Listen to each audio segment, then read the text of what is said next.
আজকের ক্লাসে আমরা কথা বলবো কিভাবে দুই বন্ধু মিলে একসঙ্গে ইংরেজিতে কথা বলতে পারে। সো যখন দুটো ফ্রেন্ড মিলে কথা বলে তখন খুব কমন একটা টপিক অফ কনভারসেশন হলো ইন্টারভিউ।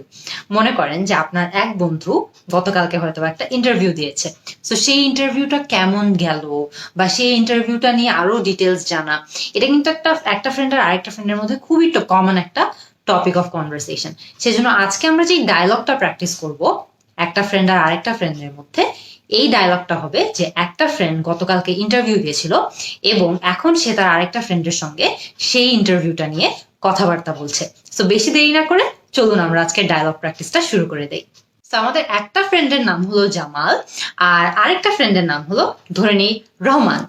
সো মনে করেন যে রহমান আজকে জামালকে জিজ্ঞেস করছে যে জামালের গতকালকে একটা ইন্টারভিউ হয়েছিল, ওই ইন্টারভিউটা কেমন গিয়েছে। সো সে সেটা কিভাবে জিজ্ঞেস করতে পারে?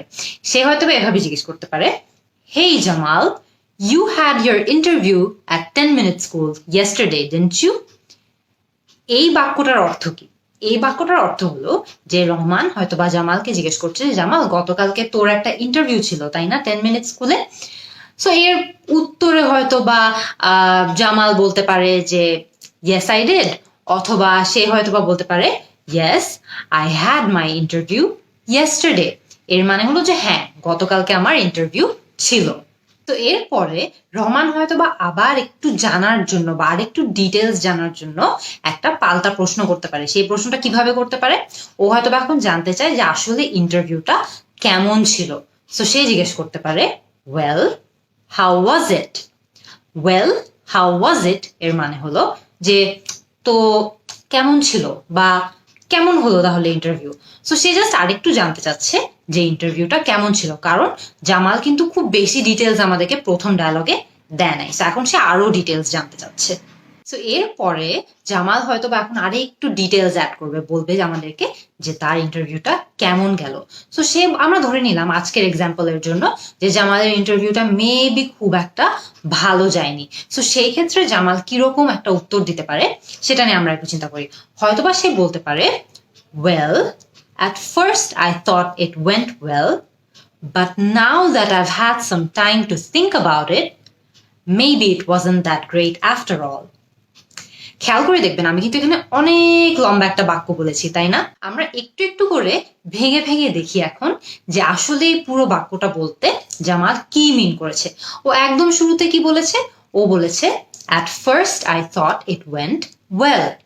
এর মানে হলো যে প্রথমে আমার মনে হয়েছিল যে ইন্টারভিউটা মনে হয় ভালোই গিয়েছে। এরপরেও কি বললো? but now that I've had some time to think about it, এর মানে কি? but now that I've had some time to think about it এর মানে হলো যে এখন তো কিছু সময় কেটে গেছে আমার ইন্টারভিউ পর্যন্ত, ইন্টারভিউ যে হয়েছে এর মধ্যে কিন্তু অনেক সময় আমার কেটে গিয়েছে। সো এতক্ষণ কিন্তু আমি বা এতদিন আমি একটু চিন্তা করার সময় পেয়েছি বা একটু থিঙ্কিং টাইম পেয়েছি যে আসলে আমার ইন্টারভিউটা কেমন ছিল। এরপরে সে কি বলেছে? maybe it wasn't that great after all। Maybe it wasn't that great after all এর মানে হলো যে এখন আমার মনে হচ্ছে যে ইন্টারভিউটা বোধহয় তেমন একটা ভালো হয়নি। সো একদম শুরু থেকে আমরা যদি বাক্যটা নিয়ে আবারও চিন্তা করি, আমরা কি বলতে পারি? at first I thought it went well, but now that I've had some time to think about it, maybe it wasn't that great after all. যে আমি প্রথমে মনে করেছিলাম যে ইন্টারভিউটা খুবই ভালো হয়েছিল, কিন্তু যতই দিন যাচ্ছে বা যতই সময় কাটছে আর আমি চিন্তা করতে পারছি, আমার মনে হচ্ছে যে ইন্টারভিউটা তেমন একটা ভালো যায়নি। এরপরে রহমান হয়তো বা জিজ্ঞেস করতে পারে যে বা আরেকটু জানতে চাইতে পারে যে কেন জামাল মনে করছে যে তার ইন্টারভিউটা ভালো যায়নি। সো সে কিভাবে সেটা জিজ্ঞেস করতে পারে? সে হয়তো বা জিজ্ঞেস করতে পারে, well what makes you think so? মানে আচ্ছা, তো তুই এটা কেন এরকম মনে করছিস বা তোর কেন মনে হচ্ছে যে ইন্টারভিউটা তেমন একটা ভালো যায়নি? Well what makes you think so. এরপরে জামাল কিন্তু বলবে যে সে আসলে কেন এটা মনে করছে যে ওর ইন্টারভিউটা খারাপ গিয়েছে। সো এরপরে হয়তো জামাল বলতে পারে, well I started off well, but then they asked me a tricky question and I got really nervous. Well I started off well এর মানে কি? যে আসলে আমার শুরুটা ভালোই ছিল, But then they asked me a tricky question. যে এরপরে ওরা আমাকে কেমন যেন একটা ট্রিকি প্রশ্ন জিজ্ঞেস করেছিল যেটার জবাব আমি সাথে সাথে দিতে পারিনি। And I got really nervous. মানে এই প্রশ্নটা যখন আমাকে করা হয় তখন আমি নার্ভাস হয়ে যাই বা একটু হিমশিম খেয়ে যাই। এরপরে হয়তো বা রহমান জামাল থেকে এটা জানতে চাইতে পারে যে তাকে কি এমন প্রশ্ন করা হলো যেটার কারণে সে এত নার্ভাস হয়ে গিয়েছে। সো সে কি জিজ্ঞেস করতে পারে?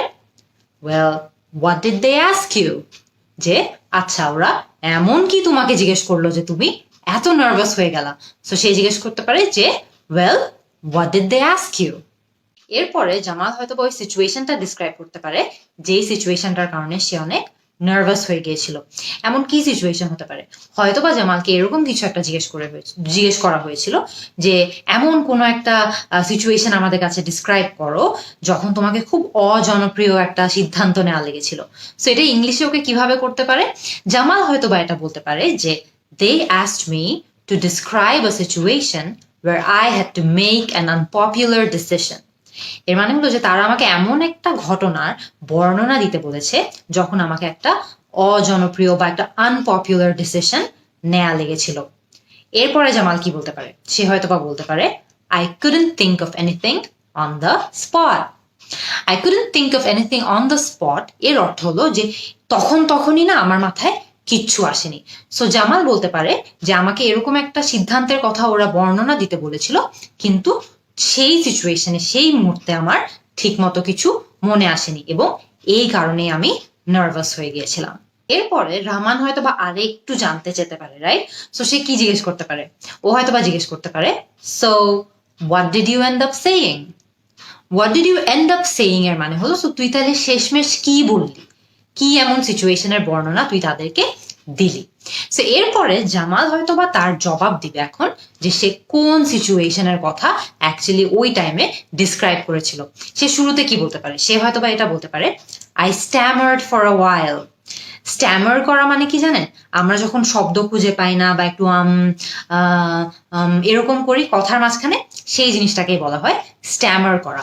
সো সে শুরুতে হয়তো বলতে পারে যে আমি এতই নার্ভাস হয়ে গেছিলাম যে আমি কিছুক্ষণ স্ট্যামার করেছিলাম। সো এটা সে ইংলিশে কিভাবে বলতে পারে? I stammered for a while and then I told them about an incident at a club event last year. And then I told them about an incident at a club event last year. এর মানে হলো যে আমি প্রথমে তো আমি একটু Starmer করেছিলাম, এরপরে আমি তাদের কাছে একটা ঘটনার বর্ণনা দিয়েছি যেটা গত বছর আমার একটা ক্লাবের অনুষ্ঠানের সময় হয়েছিল। সো খেয়াল করে দেখবেন এরই মধ্যে কিন্তু তারা ডায়লগের অনেক ডিপে চলে গেছে। ওরা কিন্তু এখন খুব একটা ডিপ কথার মধ্যে আছে যে ও কি মানে জামাল কি ধরনের ইনসিডেন্টের বর্ণনা অ্যাকচুয়ালি তার ইন্টারভিউতে দিয়েছিল। সো আমরা কিন্তু অনেক দূর এসে পড়েছি, এখন আমরা আস্তে আস্তে ডায়লগের শেষ পর্যায়ে চলে যাচ্ছি। কিন্তু রহমান কিন্তু শুধুমাত্র এতটুকু জেনে হ্যাপি না, ও কিন্তু আরেকটু জানতে চাচ্ছে। তো সে সেটা কিভাবে জিজ্ঞেস করতে পারে? সে হয়তো বা আরো জানতে চায় যে কোন এমন ঘটনার কথা তুই বললি। তো সে এটা জিজ্ঞেস করতে পারে, এটা বলে যে হোয়াট ইনসিডেন্ট, মানে কোন ঘটনা। So what incident. এরপরে জামাল হয়তো বা আরেকটু ডিটেলস দিবে আমাদেরকে বা রহমানকে যে তার কোন ইনসিডেন্ট নিয়ে সমস্যাটা হয়েছিল। সে কি বলতে পারে? I had to switch to a different vendor other than the official one for cost management. খেয়াল করে দেখবেন আমি কিন্তু এগুলো সব বানিয়ে বানিয়ে বলছি যে ওর এই সমস্যাটা আমরা বললাম, এখানে কিন্তু আপনি আপনার সমস্যার কথা বলবেন। সো এখানে সে জামাল যেই সমস্যার কথা বললো সে বলতে চাচ্ছে যে কস্ট ম্যানেজমেন্টের জন্য বা ব্যয় পরিচালনার জন্য সে তাদের অফিসিয়াল যে ফুড ভেন্ডর ছিল, মানে অফিসিয়াল যে খাবার বিক্রেতা ছিল, তার বদলে অন্য আরেকটা ফুড ভেন্ডারের কাছে তার যেতে হয়েছিল। সেটা কিন্তু হালকা পাতলা একটু সমস্যাই ক্রিয়েট করার কথা তার ক্লাবের মধ্যে। সো জামাল বলছে যে সে এই সমস্যাটার কথা তার ইন্টারভিউতে বলেছে। সো আমরা যদি পুরো বাক্যটা একদম শুরু থেকে আবার দেখি তাহলে আমাদের কাছে কি দাঁড়ায়? আমাদের কাছে দাঁড়ায় হলো যে I had to switch to a different food vendor other than the official one for cost management. So খেয়াল করে দেখবেন জামাল কিন্তু একটা দুটা লাইন বলছে না বা একটা দুটা শব্দ বলে রেখে দিচ্ছে না, সে কিন্তু ওর পুরো সমস্যাটা খুবই এলাবোরেট করে বলছে। সো আপনারা যখন দুই বন্ধু মিলে এরকম ডায়লগ করবেন তখন কিন্তু আপনারাও এভাবে ডিটেলস অ্যাড করবেন। এরপরে রহমান কি বলতে পারে? রহমান তো একটা সাপোর্টিভ ফ্রেন্ড হবে, তাই না? সো সে হয়তো বা জাস্ট বলতে পারে যাচ্ছে না, তাহলে তো এত খারাপও করিস নাই তুই। সে হয়তো বা বলতে পারে, well that doesn't sound too bad. That doesn't sound too bad এর মানে হলো যে আচ্ছা তাহলে তো এত খারাপ করিস নাই, মোটামুটি ঠিকঠাকই করেছি।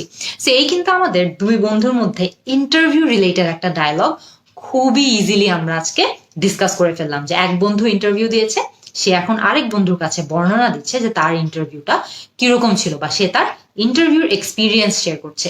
এটা কিন্তু খুবই কমন একটা সিচুয়েশন আমাদের সবার জন্য, যে আমরা একটা ইন্টার্নশিপের জন্য হয়তো ইন্টারভিউ দেই বা একটা চাকরির জন্য ইন্টারভিউ দেই, এবং সেই ইন্টারভিউটার বর্ণনা হয়তো বা আমাদের তার পরের দিন আমাদের ফ্রেন্ডদের কাছে দেওয়া লাগে, আমাদের ফ্যামিলির কাছে দেওয়া লাগে। আপনারা আমাকে কমেন্ট সেকশনে জানান যে দুই বন্ধু মিলে আর কি কি ধরনের টপিক নিয়ে আমরা প্রত্যেকদিন একজন আরেকজনের সঙ্গে ইংলিশে কথা বলতে পারি। আমি কিন্তু অ্যাজ ইউজুয়াল আপনাদের সবার অ্যান্সারের জন্য অপেক্ষায় থাকবো। See you in the next class.